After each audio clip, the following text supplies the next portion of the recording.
Voilà, bonjour à tout le monde et bienvenue dans votre émission Grâce Beauté Diététique. Donc nous parlons santé aujourd'hui. Donc Grâce Beauté azapo na mahambutu alimentation na yo régime na yo donc tozana pona makamno surtout wana donc lelo to sepeli to pesa bino rubrique diététique autour de la santé abatu équilibre ya yo no olia par rapport il y a santé na yo tout tout à l'heure là donc lelo tozana pona mututu akolia alimentation normale donc tokolia na biso normal bloko batutu ba misana ba kolia na so vous avez besoin koyeba ndenge kokonda ndenge koyela munene ko traiter ba diabète ba bela makolo donc tozala wana wana ko komela biso en privé pour nous approprié pour nos besoins na bino wana donc tozana lelo na kati ba image toza madame moko azawana pour nous lambela biso biloko ako se présenter et akoloba eloko nini abonisi libiso pour na lelo donc eza toujours ngai humble servant na bino Sandrine Mongoza la valeur sur de la presse congolaise na kati équipe na biso Grâce Beauté Cosmétique l'architecte par excellence de votre bien-être donc yangwana pinza les maramlingi zali donc tozana cuisine lelo ba fan surtout balanda biso libana mboka numéro comme d'habitude et vous allez toujours afficher na ba écran Bino, Borobenga Borosa directement fondatrice Nabiso, Francine Binda, autrement dit Grâce Beauté Cosmétique Paris. Tout le monde a monté à Bongissé Libiso, moi et le Cocolia Lelo à se présenter et à l'Oba et l'Oroni ou à Bongissé Libiso pour la journée dans nos zones de la Bino Karaté.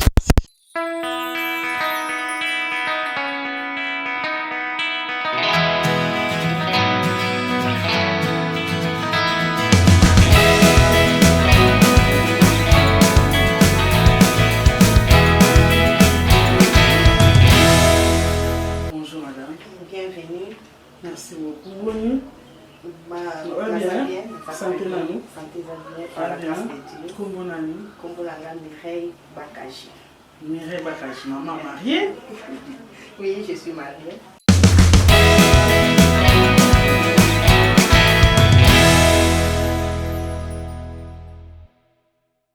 On a pris la cuisine.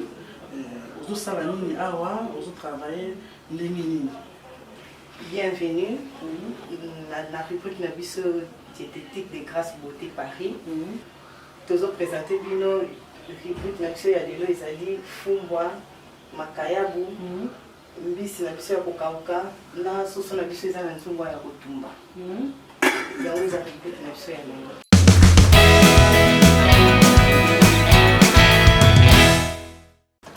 Eza fumbwa na biso tobongisaki yango déjà avant to tiango ya kosukola tolongolaki banzete basalite ezalaka ya mike mike nde bakata yango to dégager yango siko to tiango tozosukola avant to tiango na nsuku po to tiango na moto c'est très important faut kosukola on peut eloko ko bakata yango ekoyaka bazolokota mabele pe ezalaka olamba fumba à part makayabu na osala yango pe à part mbisi na kosanisa ngo na fumba soso pe kozala pa bokomona kaka tango to osilisa elubu na biso ya mokona lelo.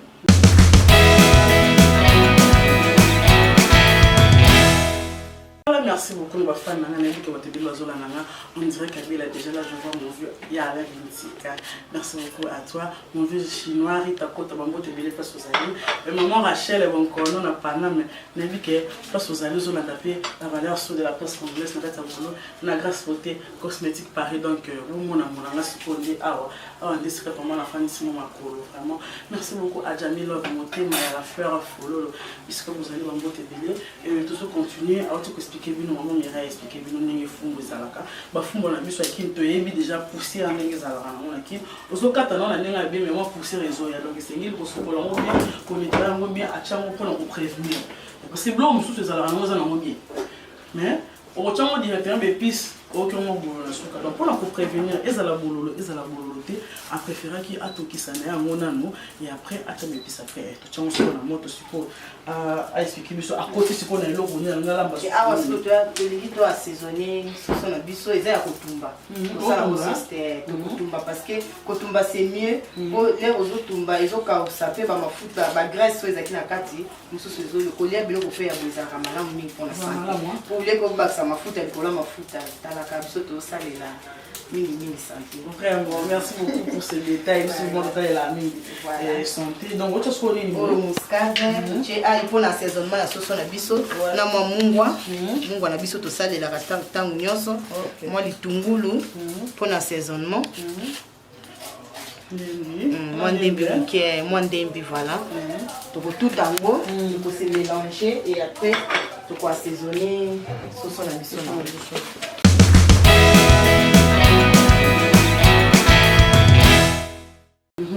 Pona yo fungwa na nzoto moto ya portaga nini parce que na yebi ki to kota mwamba non et ya protéine na nzoto moto fungwa eza ba protéine biloko pe to tia na kati le manga protéine puis eza na ba vitamine ebele neti mwamba aza na ba protéine ebele na kati to tovaka makambo ebele pona santé juste pona no ekokisaka po fungwa eza bien parce que eza nanu bio eza eloko oyo ba ebuti fraîchement na bilanga yango wana tozo salela ça vraiment bio. Voilà, merci beaucoup à tous nos fans. Naïbi que vous avez branché à travers Caspoté Cosmétique Paris. Et nous tous Koloba, nous tous c'est la ligne qui font mais ça déjà bio. Mais ça va caper et ça et là au moins ça déjà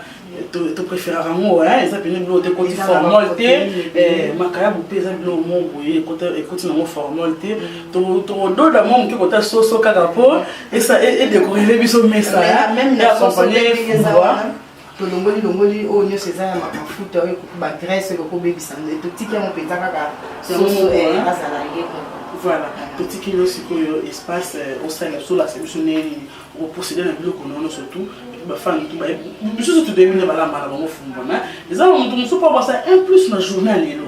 tant ça éviter que na soso batumba yango na façon boye na makabu basala yango boye tant ça sala yango ka modèle akala ya okalinga melelo oyeli biso mwa tomber on équilibre le moko boye na cuisine na bon toye na kilo to toye ko lakisa batu kaka que il faut qu'on lia mingi bio et donc c'est très important pour exemple biloko to lia ka lia ba musu ba négligaka donc exemple biloko moko ezo apporter mingi ka ba quiz ozo négliger le quoi apporter mingi na kati ya nsoto na kolanda ka puis c'est bien to boyi te mais o eza vraiment ezo pesa santé malamu eza ko lia mingi bio biloko to so sala biloko na biso ya ko assaisonner sauce de tolobaki to se to tutaki yango siko toye poto assaisonner ko assaisonner ngo bien fona sala ngona maboko donc je dois laver mes mains d'abord pour la hygiène. OK. Pour la kosimba ngona maboko yango il fallait kaka na siko na maboko. Je peux assaisonner sauce de biso.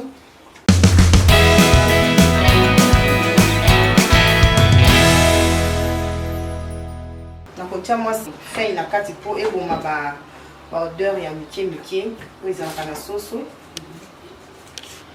et puis to ko ajouter sous moi bouillon na biso po esala epesa mo elengi mo kitoko sous na biloko na biso po tozo sala mokolo lelo.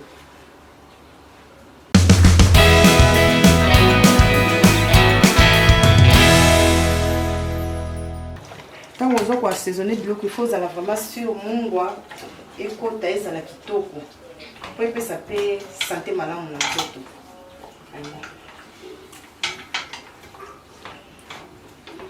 Okoki pe komeka soki oza sur te otie loboko meki oyeba soki mungu na tie eza vraiment ya kokoka epe faut pas kotia pe mungu eleka parce que bato nyonso nde baliaka mungu makasi te faut équilibrer cuisine ozosala.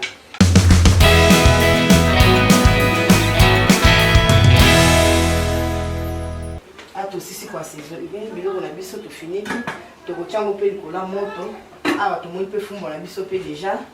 eza ya kotoka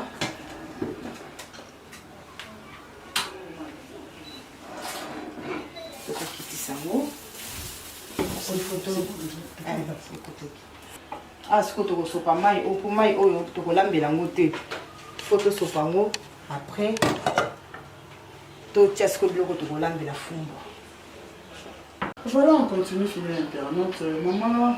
Mireille, faut les jours qui sont bois qui maillent, on y voit ça d'épices. Ce sont dans la moto. Juste les na saison na bongo na mchango na moto, azoto kaka na mai arubimisa mai na yimo kuna.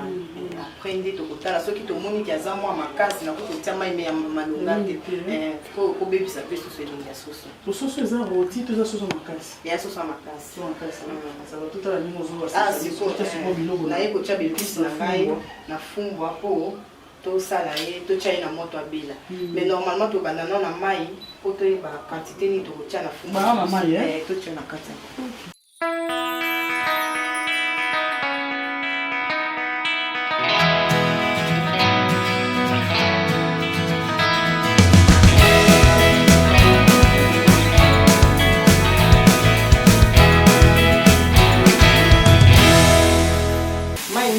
kaka na fumba po mwamba abela bien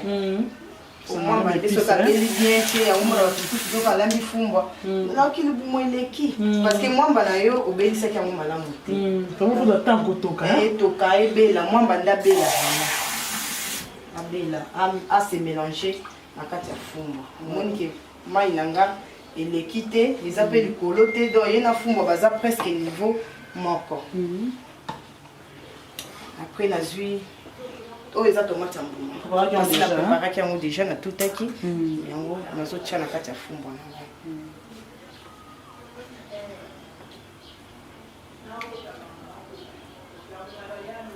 natie ndambu na kotia nyonso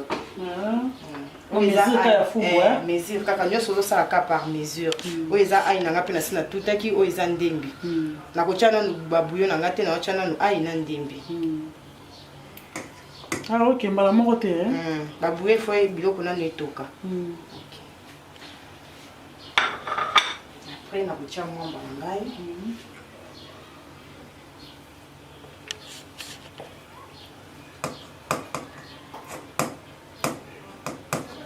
Mami est-ce que fumba po pende simba peza bien mwamba eyoka na makasi leka to elenge fumba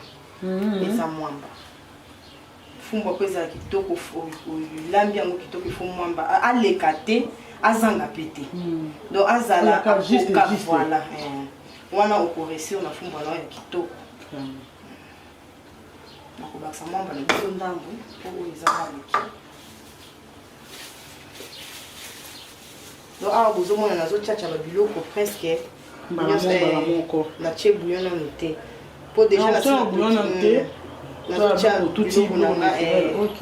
biloko na ngai natie mbisi na ngai mpe ya kokauka mbala moko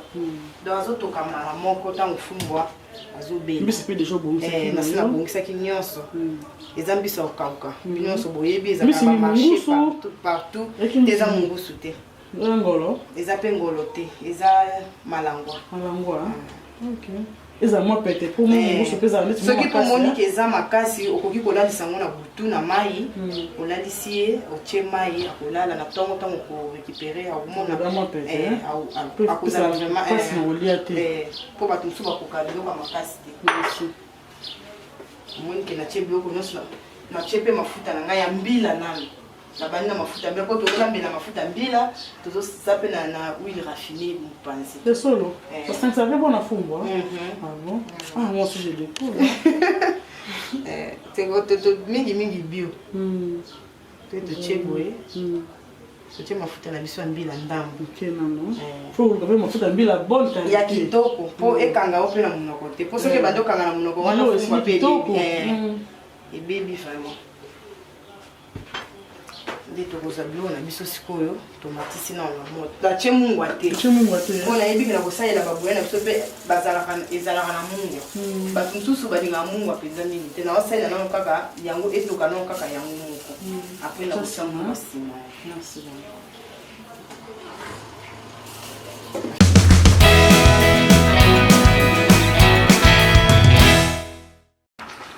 awa deja fumba na biso totiaki na moto tozoboma bamwamba oyo etikalaka mwa mibimba mingi kofeye na bamwamba mpo soki moto azolia kutana na mwamba te ezalaka vraiment propre te ntango nazobalusa boye nazoboma bamwamba oyo etikalaki ya mibimba epuis nano natie mungwa te eloko moko te ekoti ni bouillon nano ekoti te mai naobakisa huile na biso raffiné mpo natiaki deja mafuta mbila awa sikoyo nazozwa raffiné ndambu nabakisi ebele mpe te eleka te c'est déjà bon. Nakobandaka ko tourner, fumbwa mingi faut tourner po azika pa pamba. Pour s'assurer que mwamba abela bien. Yango nde bien fumbwa surtout. Pour mwende ke komi ebimisi mafuta ozo s'assurer que mwamba abeli. Na ngisi kona kitisa ngo mo na biso ko bouillon na biso. On a préparé yango déjà nazotia na kati.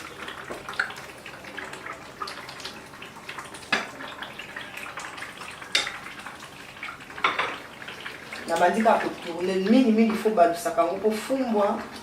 ye alingaka moto makasi te alingaka mpe kozika te soki aziki solo wana ekobebisa elengi nyonso elubu osalaki yango tozobalusa ngo kaka bouillon mpe asangana Dans l'entretemps, soso na biso azotoka nanu aza wana azotoka na moto. Soso na biso eza ya kotumba. Na rubrique na biso diététique, l'autre de la santé de Tolobaki. Maman, pourquoi on niveau de la cuisine? Ah ouais, déjà, on a essayé de docteur pour balancer fond, voir tout bouli ba mon bestika laki, et belly, tout qui ça on se connaît. Donc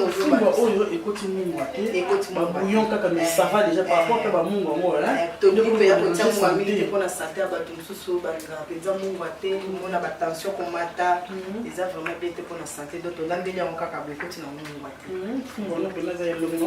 Merci beaucoup maman. Merci beaucoup. Mais aussi c'est la fumba sur ton côté na tiesu awa ndo bomoni nazana kikadungu na moto na misiko na bando kali makayabu na biso makayabu to kali na huile rafini to kali na ngo makayabu to kali na modela ka to kali makasi to ça on a bilili makayabu vraiment asengaka na été akauka makasi c'est juste moi moto akoti kaka normal adoré et puis asoka kauki su makasi na kitoko na esi okolia indeni bongo bato bazana mino pasi vraiment écoute soso to za niveau soso awa azotoka na letikali mukie alemba to chaki mwa mai à part mai na ye to chaki mwa mai ko et ça là alemba mwa mukie poto côté na fou. Voilà, Montréal, Arnaud d'info, ma 500 mégapixels, les réalisateurs nobles, mon vie à toi, on peut te dire ailleurs, moi, donc petit qui m'a mis à sa race, à ma carrière, pour tous les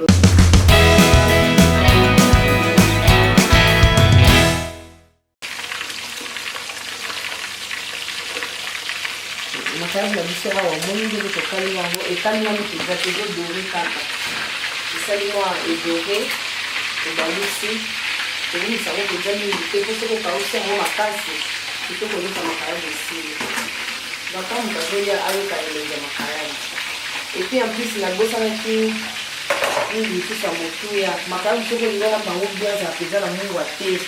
il faut que na mai soko ebi kolambela obi etie na mai na bapokwa normalement calculé 8 heures du temps po asila mungwa bon mungwa na ye wana ya makasi po alongwa po azala malamu 8 heures du temps c'est mieux makayabo na kati ya mai ozochange mozocalcule heure ochange mai ata 2 fois wa alalaki na ntongo mpe susu ochange mai wana ntongo okochange na 8 heures du temps ekoki wana makayabo na ye aza impeccable kasi te azaka bien.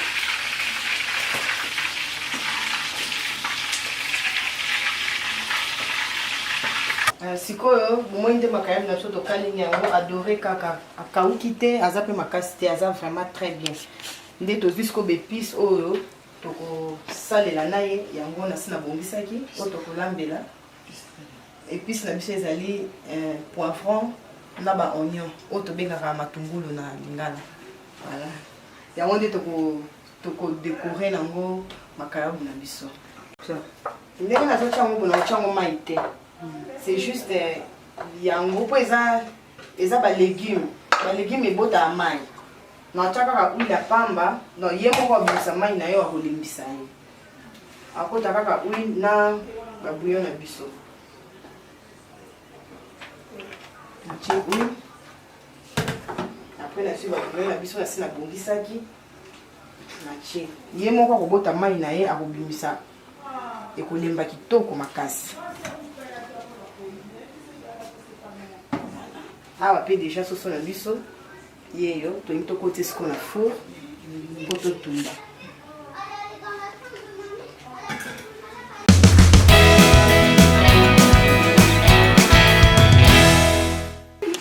omoni sikoyo nini na biso baépice na biso balégume na biso nyonso vraiment edoré kitoko moni momonaka nde esali donc akauki te natiaki mpe mai te abelika na mai na ye moko abimisaki ye nde tokodécore nango makayabo na biso na soso awa sikoyo soso na biso yango tobandai kotumba toti kobimisa yango na four sikoyo tolingi tokatakata ngo nyonso po topresenta ngo bato ya liboso.